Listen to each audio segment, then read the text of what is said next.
everybody, Rich Lang here down in the bunker with Prep U. It is Thursday, August 6th, so being a Thursday, it must be time for Range Tip of the Week. So let's get into that Range Tip of the Week. What we're looking at this week, as you already probably saw the title, is we're calling this Conceal Carry Engagement Training.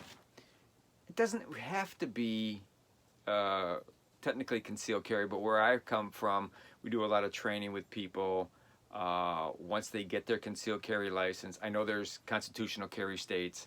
I know there's open carry states. There's no carry states. There's shall or might. Shall or might give licenses for concealed carry. But just like, as I've always said this, and you hear it from everybody, grade school does not prepare you for high school. High school does not prepare you for college. College does not prepare you for the real world. Well, just getting your concealed carry license or just slapping a gun on your waist does not prepare you for the real world of where you might have to use that firearm.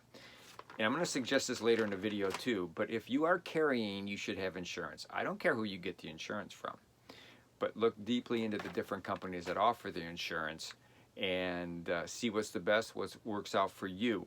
But if you carry, conceal or open, you need insurance. All right, so anyhow, like I said, these concealed carry classes basically talk about the law. The first 8 hours in Illinois, concealed carry in some other states, it's basically to teach you how to use a firearm, which you should already know how to use a firearm before you go to a concealed carry class, but that doesn't always happen. So what this training that we're going to talk about that you can do at home, at the range, indoor, outdoor range, whichever, is something you really need to do. You need to be confident when you carry. All right, so let's get into it. All right, if you're shooting at the range, either indoor or out, when you do this training, use a regular large target with a silhouette. It's just going to get your mind into it. And you're shooting no more than 21 feet. 21 feet is the legal distance that you can actually shoot somebody who's, then you can claim they're actually the aggressors and coming after you. If you've ever seen the videos, just a sidebar to this, have you ever seen the video of somebody standing there and somebody 21 feet away and they say, go, and the person starts running toward the person? They get really close to you, really, and sometimes on top of you before you can pull your weapon if you aren't trained. That's why some people say it's also a good idea to carry a knife. A knife may be easier to pull out and grab and use as an initial weapon to make your attacker back off. But that's up to you. But through this training, you'll be a little bit better.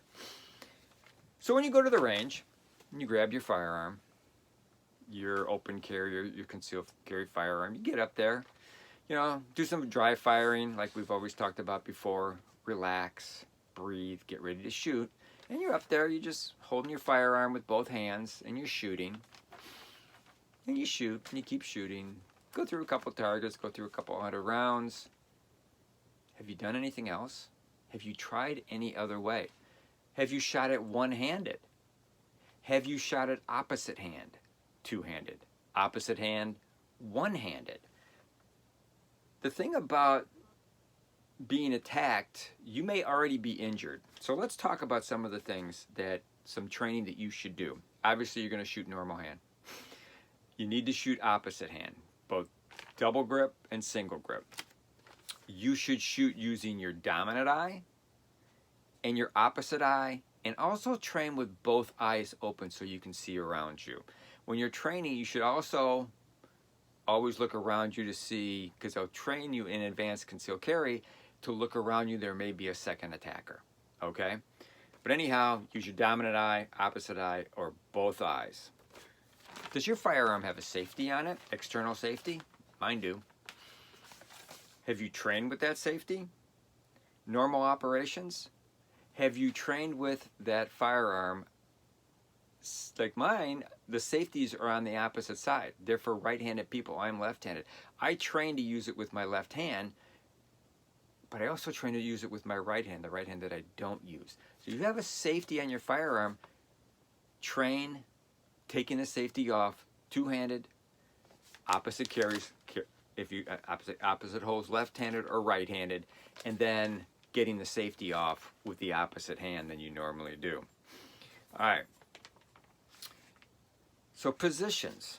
Okay. Oh wait. Yeah. An alternate trigger finger. What if your trigger finger is injured, and you have to use your second finger? All right. Middle finger. Have you trained with that? I do, because you never know what's going to happen. You know. My father had to. He was a police officer.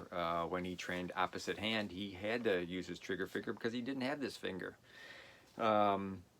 So positions, you want to look at different positions. Your normal position, whether it's isosceles or weaver, whichever is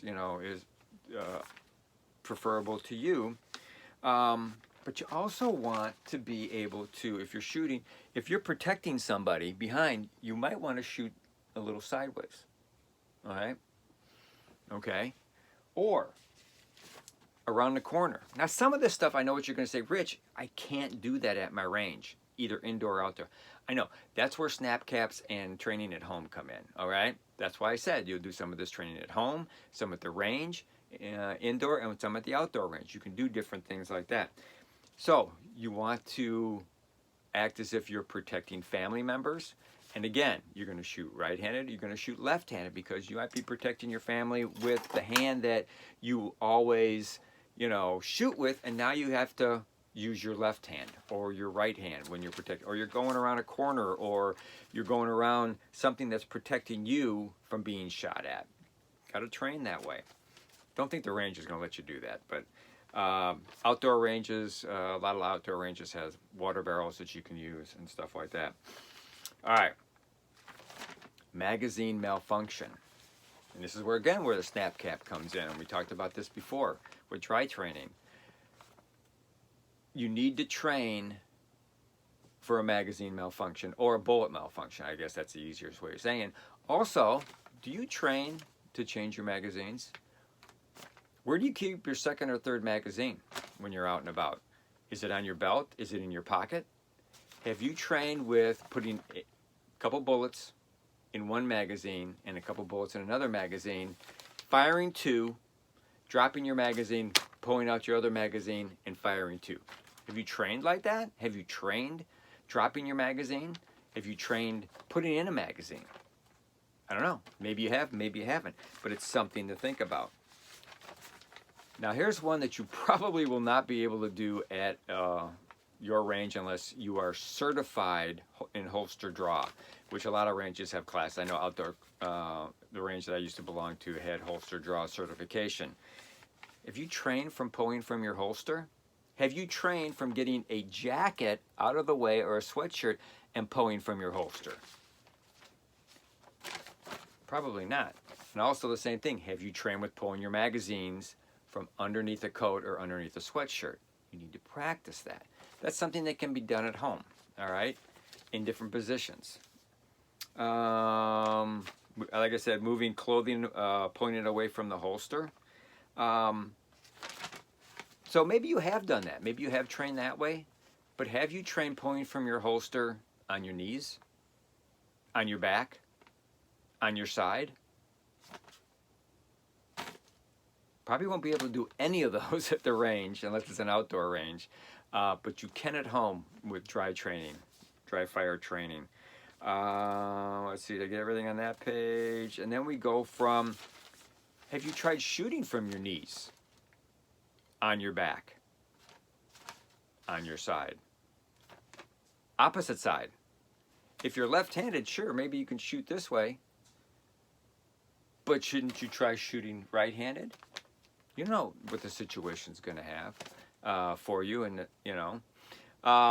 so those are a lot of things you got to think about. Those are different ways, to train at the range, at home, so you are ready for almost every situation that they can throw at you.